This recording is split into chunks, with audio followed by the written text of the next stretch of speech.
মাৰিছে বুলি ভাবিছোঁ। মই তাক বাৰম্বাৰ সুধিলোঁ যে তই সঁচা কথা ক, দুইটাকে সুধিলোঁ, মাইকীজনী সুধিলোঁ, মতাটো সুধিলোঁ, যদি মাৰিছে যদি সঁচা কথা ক। নাই নক'লে, কোনো নক'লে। নকৈ পেলাই মানে মানুহবিলাক আহিলে, আহি পিনি ইয়াতে থাকি পেলাই সেই তেজপাত মাৰিলে, তাত মৰিবলৈ গৈছিলে হপায়।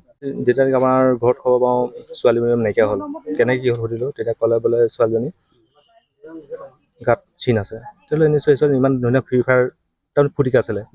ফূৰ্তিত থকাৰ পিছত আপোনাৰ ছোৱালী হঠাৎ এনেকুৱা কেনেকৈ হ'ল চাবলৈ আহিলোঁ, তেতিয়া দেখিলোঁ গাত দাগ তাৰমানে মৰা চিন। যেতিয়া মৰা চিন দেখিলোঁ তেতিয়া আপোনাৰ ভাবিলোঁ দেউতাকক সুধোঁ, দেউতাকেতো মাতিলোঁ, দেউতাক সুধিলে, চবেই সুধিছে, আমিও সুধিছোঁ। তাৰপৰা সোধাৰ পিছত সি কি কৈছে বোলে মই নিজে এনেকুৱা হ'ল। তাৰপৰা কিবা প্ৰাৰ্থনা কৰিব নিছিলে ক'ৰবাত, সেইবোৰ কৰিবলৈ মেডিকেল পঠালে, মেডিকেলত আপোনাৰ ডিব্ৰুগড় পঠালে, ডিব্ৰুগড়তো নহ'ল বোলে, মোৰ ডেট বুলি ক'লে। তাৰপৰা ইয়াক সুধিছিলোঁ তেতিয়া, সেই সোধাৰ পিছত সি মই চালোঁ তাৰমানে সেই ছোৱালীজনী চোৱাত আপোনাৰ গাত দাগ দেখিছোঁ। সেই দাগ দেখাৰ কাৰণে মই ক'লোঁ তই মাৰিছিলি নেকি? নাই মই হৈ নাই বাৰু। তেতিয়াহ'লে তোক পুলিচক ফোন কৰোঁ, থানালৈ ফোন কৰিলোঁ, মই কৰিলোঁ। তেতিয়া সি কি কৰিলে, দৌৰি পলালে, নিজকে তাৰমানে সি চুইচাইড কৰি দিছিল, ধৰি দিলে। আমি তিনিজনে দৌৰি গৈছোঁ, তিনিজনে দৌৰি গৈ কোনে কি কৰিব, সেইকাৰণে ধুই কোচ খাই গৈছে, মই লাইটাৰ লৈ পটকৈ মাৰি দিলোঁ। তেতিয়া সি পৰি গ'ল, এতিয়া সি মেডিকেল গৈছে।